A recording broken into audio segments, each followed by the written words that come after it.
Listen, I'm going to say something that most fans are too scared to admit. Classroom of the Light Season 2 wasn't just misunderstood, it was misrepresented. Yeah, not by the story, but by the adaptation itself. And once you see this truth, you will never look at Kyotaka Ayanokoji the same way again. Imagine this. We are sitting in a quiet coffee shop, rain outside. You just finished season 2 and something feels off. You are like, why didn't it hit like season 1? Why does Ayanokoji feel different? And that's where most people stop thinking. But today, we are going deeper.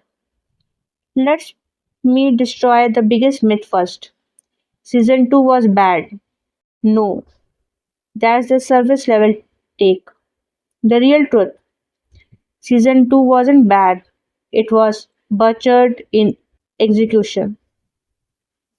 The source material, the light novel, is way more psychological, layered, and intense. But the anime, it rushed through arcs, skipped internal monologues, and removed the most dangerous part of the story, Ainokoji's mind. Here, the controversy no one talks about openly. Studio pacing decisions ruined character depth. Entire psychological battles reduced to 2 minute scene.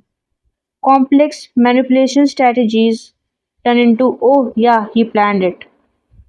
Bro, that's not storytelling. That's summarizing genius. Especially during the Ruin West Anokoji arc, that fight. In the novel, it's not just physical, it's philosophical destruction.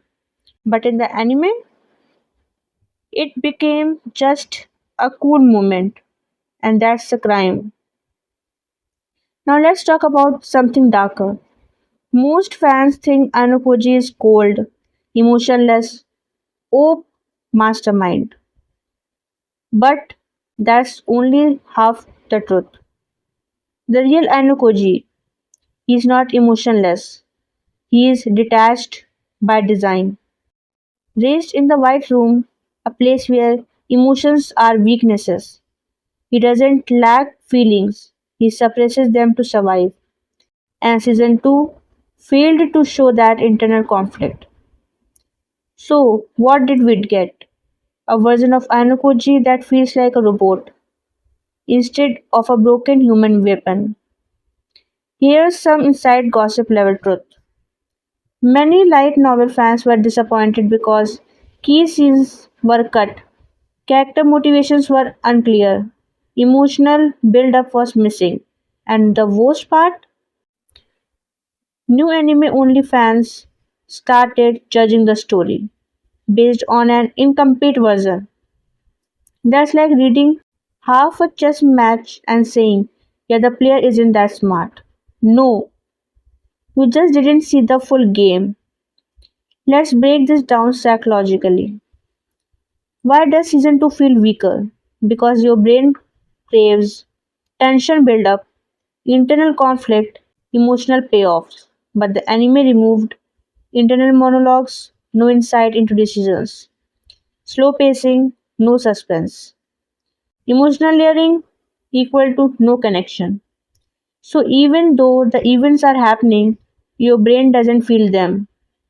That's why the rooftop scene looks cool but doesn't hit as hard as it should.